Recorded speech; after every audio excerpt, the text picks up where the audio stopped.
Est-ce que vous voulez passer sur le TikTok chinois? Parce que visiblement l'Europe, c'est ce qu'ils veulent, mais sans le dire non plus. Qu'est-ce que c'est que cette affaire? Je vous explique tout. La Commission européenne vient de dire que TikTok enfreignait les règles du DSA, Digital Service Act. Bref, TikTok, c'est caca. Pourquoi que TikTok et pas Instagram Reels ou YouTube Shorts? Ça, faut leur demander. En tout cas, dans le collimateur, il y a TikTok. Qu'est-ce qui se passe dessus? Bon, on scrolle à l'infini, les jeunes regardent ça toute la nuit. Bon, pourquoi que les jeunes, j'en sais rien. C'est addictif, on voit des contenus qui sont bêtifiants, ce truc est tout pourri au niveau de l'algorithme. Ok, le constat vaut ce qu'il vaut. Mais du coup, ce que je trouve très très rigolo, enfin si on veut, c'est que TikTok voudrait, Douyin, le TikTok chinois. Donc en fait, ce que veut l'Europe, c'est le TikTok chinois. Ça me fait doucement rigoler, puisque l'Europe est absolument contre tout ça. Mais en fait, le TikTok chinois qui s'appelle Douyin, vous pouvez y accéder, douyin.com, vous pouvez aller voir tout ça, mettez le traducteur pour essayer de comprendre un petit peu, est beaucoup plus quali, montre pas mal de contenu sur de la science, sur des voyages, sur de la culture, etc. etc.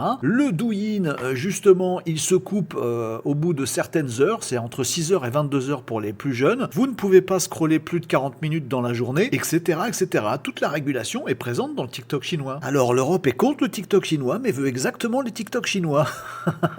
Bon, on n'est pas à une contradiction près. D'autant que YouTube et Insta sont pas dans le collimateur et qu'il y a quelques semaines, on a quand même voté l'interdiction des réseaux sociaux aux plus jeunes. On va mener l'enquête pour comprendre les réelles intentions. Abonnez-vous, Renaud Décode.